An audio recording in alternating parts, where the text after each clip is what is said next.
Assalamualaikum warahmatullahi wabarakatuh. Perkenalkan, nama saya Revania Melani Firdaus dari TIA 223. Di sini saya akan mempresentasikan tentang sistem Pancasila. Ini adalah sebagian tugas dari UTS mata kuliah PKN dengan dosen pengampu Bapak Sugeng Budi Raharjo STMM. Di sini yang pertama ada pentingnya menerapkan Pancasila dalam kehidupan kampus, yaitu supaya kita dapat mencerminkan iman dalam diri kita terhadap Tuhan dalam kehidupan kampus, ya, karena kampus saya itu tidak hanya mahasiswa itu tidak hanya beragama Muslim, tapi juga ada yang non Muslim. Jadi di sini kita dididik untuk saling menghargai satu sama lain dan menciptakan kesatuan agama lain, supaya kita mempunyai rasa toleransi yang tinggi serta beretika baik dalam menjunjung rasa cinta tanah air dan bangga terhadap negara bangsa kita sendiri. Hal itu dapat kita wujudkan di proses pembelajaran dalam kelas untuk menunjukkan sebagai tanda bukti rasa cinta kita terhadap Indonesia, serta memiliki kemampuan atas dasar nilai sejarah budaya demi menjaga persatuan negara. Ideologi bangsa itu terbentuk dari suatu cita-cita bangsa, yaitu suatu pencapaian yang telah diwujudkan atau diciptakan sebagai rasa persatuan. Yang disitulah terbentuk awal mulanya ideologi suatu bangsa. Kemudian ada ideologi bangsa terbentuk dari mana sih terbentuknya ideologi itu, yaitu ideologi bangsa sebenarnya berasal dari cita-cita, ya, atau pemikiran dari suatu individual yang diterapkan sebagai suatu landasan bangsa. Ideologi bangsa juga terbentuk dari nilai-nilai atau kebiasaan-kebiasaan budaya masyarakat sekitar, yaitu yang dijadikan, ya, suatu pemikiran bangsa yang dijadikan satu, kemudian mereka anggap itu sebuah ideologi. Kemudian di sini ada ideologi Pancasila menjadi filsafat, yaitu alasan ideologi Pancasila dijadikan filsafat karena di setiap nilai-nilainya itu terkandung ada aspek kehidupan yang mencerminkan kepribadian atau berketuhanan, ya, yang menciptakan sebuah rasa toleransi terhadap sesama. Kemudian menjadikan manusia yang beradab, mengkodratkan manusia sebagai manusia yang adil, gitu kan. Kayak manusia tuh pasti punya rasa-rasa individual tersendiri kan. Nah, dari filsafat itu juga mencakup dalam hal seperti ontologi, aksiologi, dan epistemologi serta filsafat lainnya. Kemudian ada Pancasila sebagai ideologi terbuka. Di sini nilai-nilainya itu berhakikat, ya, maksudnya pada hakikatnya nilai-nilai Pancasila sebagai ideologi terbuka adalah di situ sistem landasan masyarakatnya. Di dalam itu terdapat etika, moral, dan hukum dalam kehidupan yang setiap masyarakat itu memiliki, gitu, sikap-sikap tersebut. Nah, jadilah sebuah ideologi terbuka. Kemudian di sini saya menjelaskan tentang etika norma moral Pancasila. Yang pertama menjelaskan etika moral, norma dan moral adalah satu kesatuan yang tidak bisa terpecahkan. Itu tuh tidak jauh tipis, ya, teman-teman. Jadi di sini etika dalam Pancasila mungkin itu dapat menilai suatu antara baik dan buruknya suatu individual. Jadi di situ kita dapat beretika di dalam diri seseorang, bisa menilai, gitu, etika dalam diri seseorang, karena itu berkaitan dengan perilaku manusia. Kemudian ada norma Pancasila, biasanya berkaitan dengan aturan-aturan. Di sini ada norma Pancasila, yaitu di mana norma adalah sebuah aturannya sudah ditetapkan di lingkungan masyarakatnya. Kemudian ada moral Pancasila itu berkaitan dengan ajaran-ajaran yang sudah dilakukan para leluhur dahulunya, kemudian diterapkan di generasi-generasi mendatang. Jadi etika, moral, dan norma itu tidak beda jauh, ya, teman-teman. Kemudian ada etika dalam di masyarakat umum. Apa sih yang harus kita lakukan ketika kita berada di masyarakat umum? Yaitu kita mengedepankan nilai-nilai Pancasila seperti nilai-nilai beragama, toleransi, kemudian menciptakan persatuan dan kesatuan, kemudian ikut bermusyawarah dalam rapat-rapat di dalam masyarakat, di situ tuh kita dapat mewujudkan suatu nilai toleransi. Kemudian nilai sikap demokrasinya pun ada jika kita mengikuti musyawarah dengan aturan yang benar dan beretika, serta menyertakan dalam kehidupan bermasyarakat. Kemudian kita dapat menjelaskan nilai-nilai yang berlaku di masyarakat. Di sini ada nilai itu bersifatnya umum ya.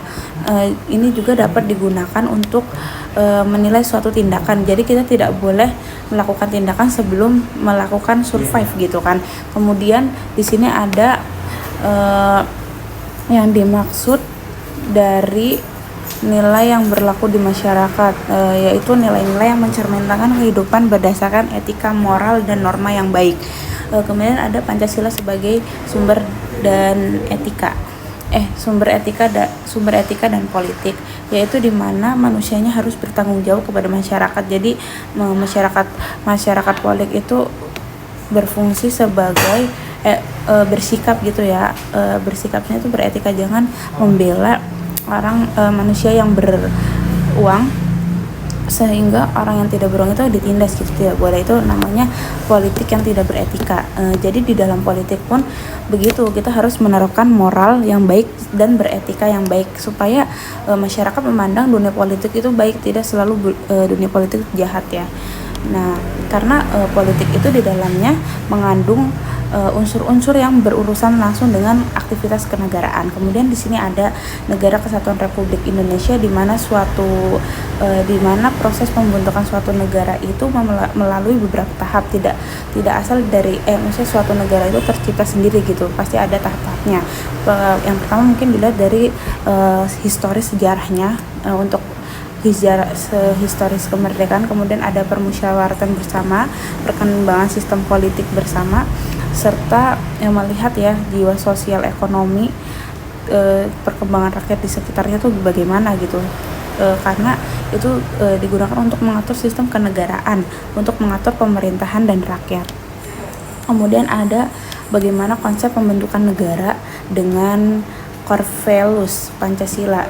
Ini artinya itu untuk membentuk konsep negara kesatuan Indonesia menggunakan Corvelus dengan cara memegang suatu kepercayaan individu itu sendiri dengan nilai-nilai yang mengambil sebuah keputusan atau tindakan. Jadi Corvelus itu digunakan untuk kepercayaan diri individual gitu loh. Ini tuh digunakan untuk dasar keputusan atau tindakan untuk suatu negara. Kemudian di sini ada konsep kenegaraan dari beberapa filsufus terkenal ya, seperti John Locke, Leswes, Karl Marx, Habermas, dan negarawan Indonesia Supomo sampai Soekarno. Di sini itu mereka bertiga itu para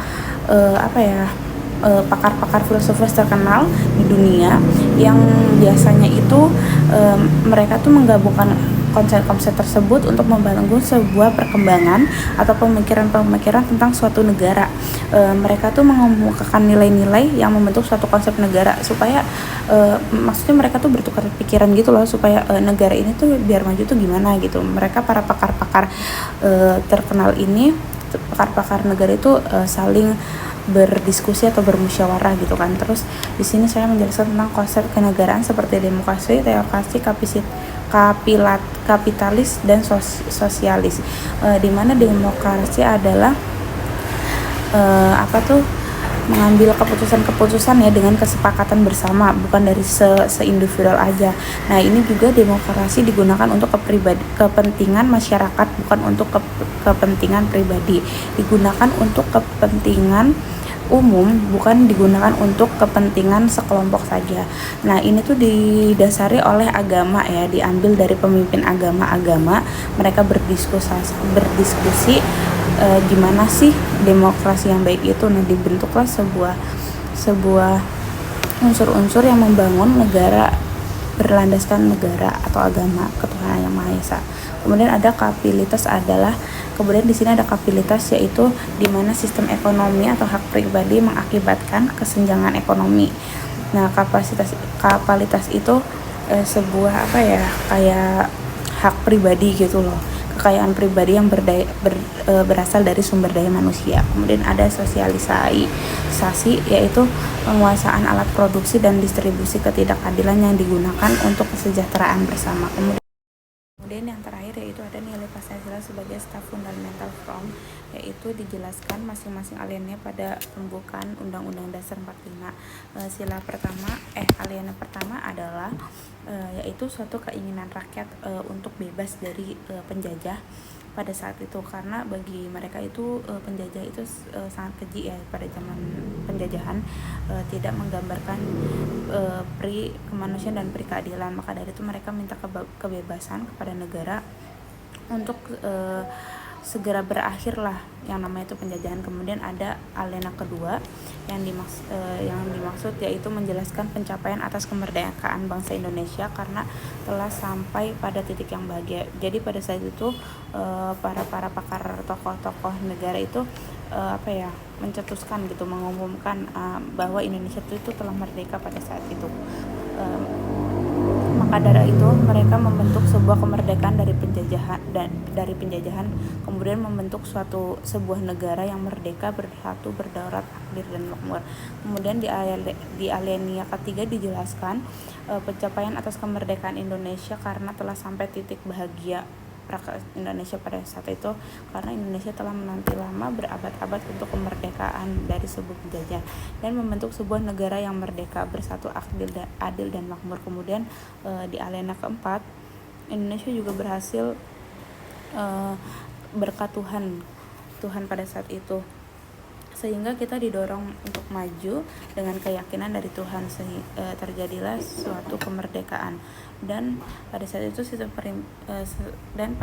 setelah kemerdekaan tercapai, pemerintah membuat suatu sistem serta memajukan rakyat agar terciptanya rakyat adil, makmur dan sentosa, serta melandasi nilai-nilai Pancasila dalam kehidupan berbangsa dan bernegara. Kemudian ada peran pembuka sebagai sumber tertib hukum Indonesia.